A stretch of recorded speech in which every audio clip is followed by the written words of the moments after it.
የሞኝ ዘፈን ምርጫ ሲደርስ መንግስት አረጋለሁ ካለ አታድርጉ፣ ሰላም የለም፣ ኑሮ ውድነት ነው ይላሉ።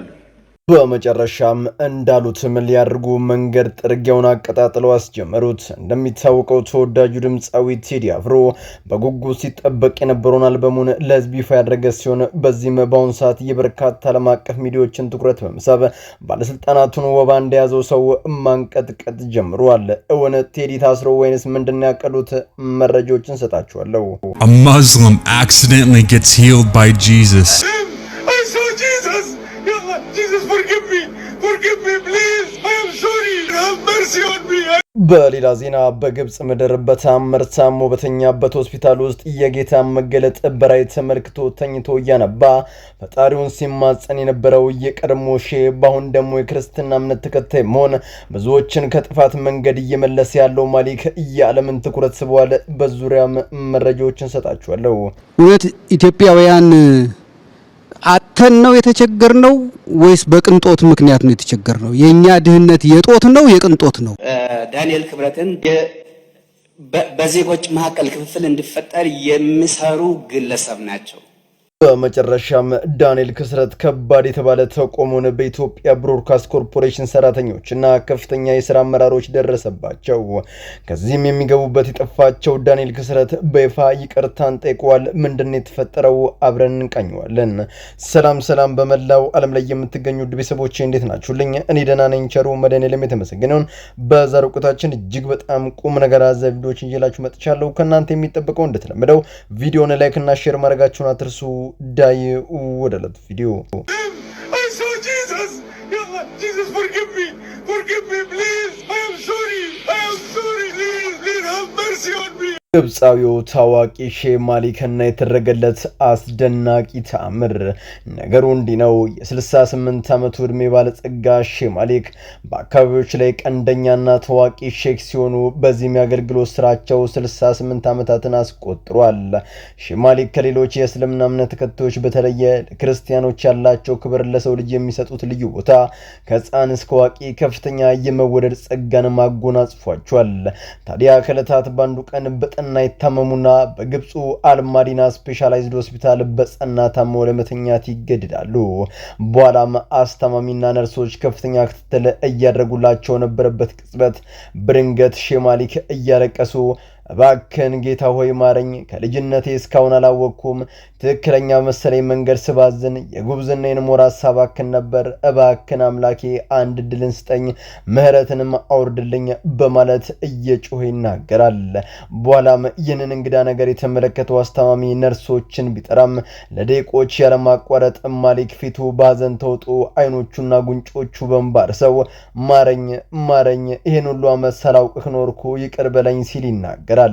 በኋላም ከእንቅልፉ ነቅቶ በራእይ የተመለከተውን አንዳችም ነገር ሲያስቀር በዙሪያው ከበው በድንጋጤ ለሚከታተሉት የተፈጠረውን የሆነውን ነገር መናገር ጀመረ። ገሚሱ በጣም በመገረም ሲያዳምጠው ገሚሱ ቅዠት ነው ሲሉ ተሳለቁበት። በኋላም ማሊክ ዛሬ በግብፅ ምድር ፈጣሪ ያደረገለትን ታምር እየተናገረ ወንጌልንም እየሰበከ በአፍሪካም እየዞረ ብዙሃኑን ለንስሐ ይጣራል። ማሊክ አባታችን እንኳንም ወደዚች ክብርት ቤተ ክርስቲያን በደህና መጡ የመጨረሻው መልእክቴ ነው። እውነት ኢትዮጵያውያን አተን ነው የተቸገርነው ወይስ በቅንጦት ምክንያት ነው የተቸገርነው? የኛ ድህነት የጦት ነው የቅንጦት ነው? ዳንኤል ክብረትን ግለሰቡ በዜጎች መካከል ክፍፍል እንዲፈጠር የሚሰሩ ግለሰብ ናቸው። ዳንኤል ክስረት ኢትዮጵያ በታሪኳ ካፈራቻቸው ድንቅ የስስቶች መካከል አንደኛው ሲሆኑ ገንዘብ፣ ስልጣን፣ ፖለቲካም በእጅጉ አፍርሶ በጭካኔ አሽሞንሙኖ ሰርቷቸዋል። ለዚያም ነው እሳቸው በልተው ከጠገቡ፣ እሳቸው ከለበሱ፣ እሳቸው በሞቀ ቤት ውስጥ ከተኙ፣ እሳቸው በተመደበላቸው ቪአይፒ መኪኖች ከተንፈላሰሱ ሁሉም የኢትዮጵያ ሕዝብ እንደሚያደርግ የሚመስላቸው። ለዚያም ነው በንግግራቸው ኢትዮጵያ ውስጥ እጦት የለም ቅንጦት ነው ሲሉ በኢኮኖሚ ለደ ለሚለቀቀው አይዞ ባይላጣው በትምህርቱ እንኳን ሳይሳለካለት ቀርቶ በበረሃ ለሚሰደደው እርስ በርስ መተላለቁ ላደከመው ለዚህ ምስኪን ህዝብ አይዞ ማለቱ ያባቱ ነው ሳለ እሳቸው ግን አተን አይደለም ተቀናተን ነው ሲሉ ዘወትር ጧትና ማታ ተስፋው ለተሟጠጠ ለዚህ ምስኪን ህዝብ ይባስ እንዲቃጠል ቤንዚን ያርከፈክፉበታል። አንድ ወዳጄ በአንድ ወቅት እንዲህ አለኝ፣ የሰው ልጅ ትክክለኛ ማንነቱ የሚታወቀው በችግሩ ሰዓት ሳይሆን ስልጣንና ገንዘብን የሰጠ ከውለት ነው። ትክክለኛ የዚያን ሰው ስብና የምትለየው ሲል የነገረኝን መቼም አልዘነጋውም። ዳንኤል ክስረት ታዲያ በሐሰት ትርክት ህዝብን በህዝብ ላይ ለማነሳሳት እቅድ ነድፈው ወደ ሚዲያው ፕሮፖዛላቸውን ያቀረቡ ሲሆን በዚህም ድርጊታቸው የኢቢሲ ሰራተኞችና የስራ አመራሮች ቁጣን በማስነሳት ከፍተኛ ተቃውሞ እንዲገጥማቸው አድርጓል። አየወዳጄ ዛሬ ቀለድክበትና ያፌስክበት ህዝብ የዋልክለት ውለታ በልቡ አትሞ አስቀምጡታል። ስልጣን፣ ገንዘብ ሁሉም ኃላፊ ነው። አብሮክ የሚቆየው ያንተ መልካም ስራና ስራ ብቻ ነው። ዳንኤል ክስረት ፈጣሪ አምላክ ልቦና ይስጥህ የመጨረሻው መልእክቴ ነው። እግዚአብሔርን እኔ እንደዚህ አይነት ልጅ አይደለሁም፣ ሰው አልገጫውም። እሺ ታምናላችሁ እንዴ? አላምናልና ልቤ አላምናልና እንዳታምኑ። የሞኝ ዘፈን ምርጫ ሲደርስ መንግስት አረጋለሁ ካለ አታድርጉ፣ ሰላም የለም ኑሮ ውድነት ነው ይላሉ።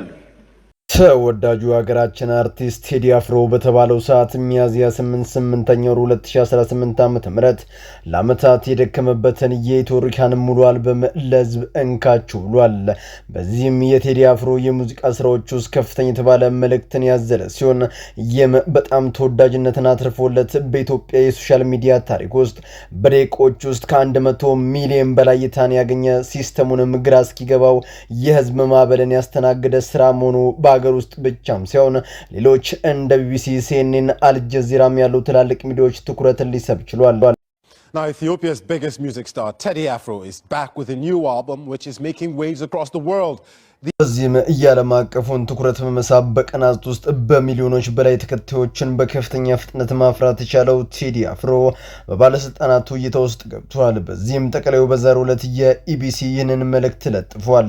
የጀመርነው የብልጽግና ጉዞ በማንኛውም አይነት ጩኸት እንዳይናወጥ በደም መሰረት እያቆምነው ስለሆነ በብዙ ጣውረድ፣ በብዙ ስቃይ፣ በብዙ ችግር ያለፈ ስለሆነ ትናንሽ እዚህ ከተከልናቸው ዊንድ ፋርሞች ያንዱን ያህል ንፋስ የማያንቀሳቅሱ አጀንዳዎች የሚያውኩን ሰዎች አይደለንም ሲሉ የተለመደ ቅኔያቸውን ለመዝረፍ ሙከራን አድርጓል።